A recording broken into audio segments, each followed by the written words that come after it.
विश्व हिंदी दिवस 10 जनवरी को मनाया जाता है।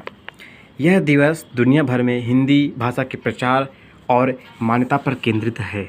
इस दिवस को मनाने का उद्देश्य हिंदी के महत्व के प्रति जागरूकता उत्पन्न करना और दुनिया भर में इसे वैश्विक भाषा के रूप में प्रचारित करना है।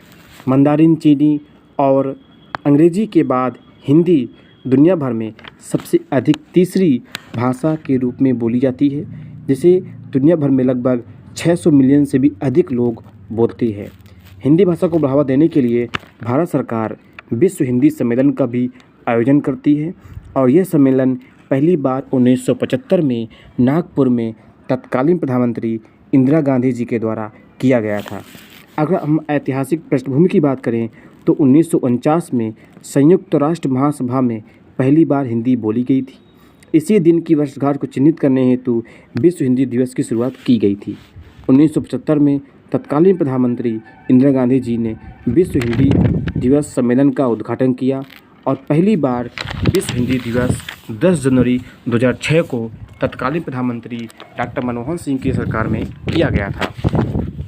अगर हम बात करें 10 जनवरी 2025 की विश्व हिंदी दिवस की थीम क्या थी, तो ये थीम थी एकता और सांस्कृतिक गौरव की वैश्विक आवाज़। अगर हम बात करें कि विश्व हिंदी दिवस के मनाने का उद्देश्य क्या है, उसका महत्व क्या है, तो सबसे पहले इसका महत्व है वैश्विक जागरूकता। यह दिवस हिंदी के महत्व को दुनिया की सबसे अधिक बोली जाने वाली भाषा के रूप में चिन्हित करता है। दूसरा है सांस्कृतिक संरक्षण। तीसरा है समुदायों के बीच एकता। चौथा है प्रयोग को बढ़ावा देना। अगर बात करूँ कि राष्ट्रीय हिंदी दिवस कब मनाया जाता है, तो राष्ट्रीय हिंदी दिवस मनाया जाता है 14 सितंबर को।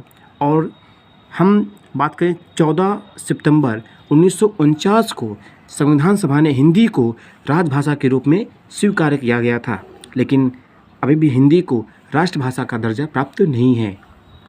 कोई भी दिवस हो, उसका उद्देश्य है हमको उस दिवस के प्रति उस भाषा के रूप में या फिर उसके बारे में जागरूक करने के लिए। अक्सर कोई भी दिवस आता है उसको हम इग्नोर कर देते हैं, या तो अपने सोशल मीडिया में लगाते हैं और बस इतना ही हमारा उसके प्रति सहानुभूति या उसके प्रति प्रेम होता है, लेकिन ना तो हम जानने का प्रयास करते हैं ना तो हम जानते हैं।